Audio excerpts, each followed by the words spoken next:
Hello students, तो स्वागत है आपका स्टडी विद शिक्षा में।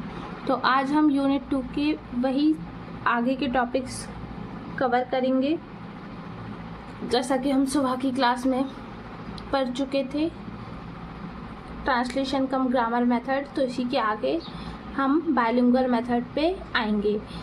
तो आप ये ब्लूप्रिंट का स्क्रीनशॉट ले लीजिए जो भी न्यू इस वीडियो को देख रहा है, और लास्ट वीडियो में मैंने इसे अच्छे से समझाया हुआ है, आप उसे जाके सुन सकते हैं। तो हम टाइम वेस्ट ना करते हुए हम डायरेक्ट बायलिंगुअल मेथड पे आ जाते हैं। बायलिंगुअल मेथड क्या होती है और उसके क्या एडवांटेज होते हैं और क्या डिसएडवांटेज होते हैं, ये सब हम आज की क्लास में कवर करेंगे।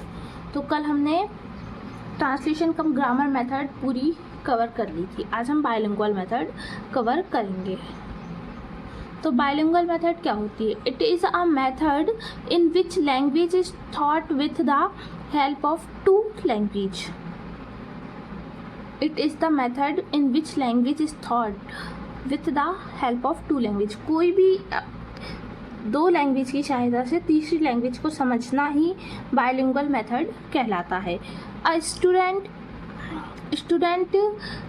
Should have knowledge at least two language. एक स्टूडेंट को नॉलेज होना चाहिए कम से कम दो भाषाओं का। तो बायलिंगुअल मेथड की डेफिनेशन ये हो गई, it is a method in which language is taught with the help of two language. Student should have knowledge of at least two languages. दो लैंग्वेज का स्टूडेंट को ज्ञान होना ही चाहिए। तो अब हम बात करते हैं इसके एडवांटेज की,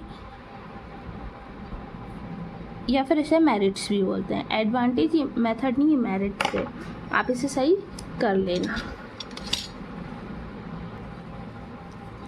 ये रहा मेरिट्स, तो ये है ना मेरिट्स है। तो there are some advantage of bilingual method are as follows. नीचे कुछ एडवांटेज दिए गए हैं बायलिंगुअल मेथड के। कौन कौन से? It improve translation cum grammar method. ये ट्रांसलेशन कम ग्रामर मेथड को इम्प्रूव करता है और आसान बनाता है समझने के लिए और हर चीज़ के लिए। It ensure fluency of speech. ये स्पीच में फ्लुएंसी लाता है। फ्लुएंसी मतलब प्रवाह। It ensure accuracy of speech. ये स्पीच में एक्यूरेसी लाता है। It is cheaper method than direct method और नेचुरल मेथड। डायरेक्ट मेथड को ही नेचुरल मेथड भी कहा जाता है। तो ये बहुत ही ज़्यादा इजी मेथड है। चीपर मतलब इजी, और सरल मेथड है डायरेक्ट मेथड से। कौन सी? बायलिंगुअल मेथड बहुत ही इजी मेथड है। तो ये इसके 4 पॉइंट हो गए हैं।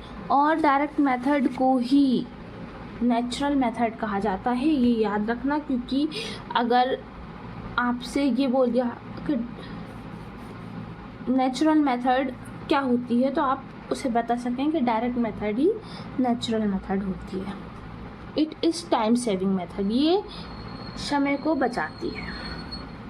It is used in majority of school. ये स्कूल में मेजॉरिटी काम भी आती है। तो ये 6 पॉइंट हैं इसके, एक बार और पढ़ लेते हैं। There are some advantage of bilingual method. It improve translation cum grammar method. It ensure fluency of speech. It ensure accuracy of speech. It is the cheaper method than direct method. आप इसका screenshot ले लीजिए। ये हमने definition पढ़ी bilingual method की, then हमने ये एडवांटेज पढ़े, इनका स्क्रीनशॉट ले लिया। अब हम आते हैं ये 5th पॉइंट पे। It is time saving method और it is used in majority.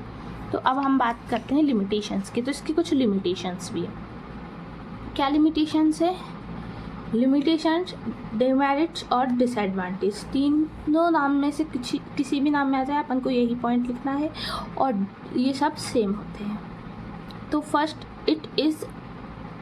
It is not suitable for all teachers, ये सारे टीचर्स के लिए सूटेबल नहीं होती। There is excessive use of mother tongue, इसमें सबसे ज़्यादा मदर टंग का यूज़ होता है। Not suitable for every student, ये सारे स्टूडेंट के लिए भी सूटेबल नहीं होती। No focus on oral drill, इसमें ओरल में कोई भी ज़्यादा फोकस नहीं किया जाता। Always focus on bookish language, only book मतलब विषय वस्तु की भाषा पर ही, बुक्स की भाषा पर ही फोकस किया जाता है बाइलिंगुअल मेथड में। तो it is not suitable for all teachers, ये सारे टीचर्स के लिए सूटेबल क्यों नहीं होती? क्योंकि सारे टीचर्स को ज़रूरी नहीं है कि 2 या 2 से अधिक भाषाएं आती हों। There is excessive use for mother tongue, इसमें सबसे ज़्यादा मदर टंग का यूज़ होता है। Not suitable for every child, क्योंकि जैसे कि सारे टीचर्स को नहीं आती, वैसे हर स्टूडेंट को 2 या 2 से अधिक भाषा नहीं आती, इसलिए ये बाइलिंगुअल मेथड सारे बच्चे के लिए भी सूटेबल नहीं है।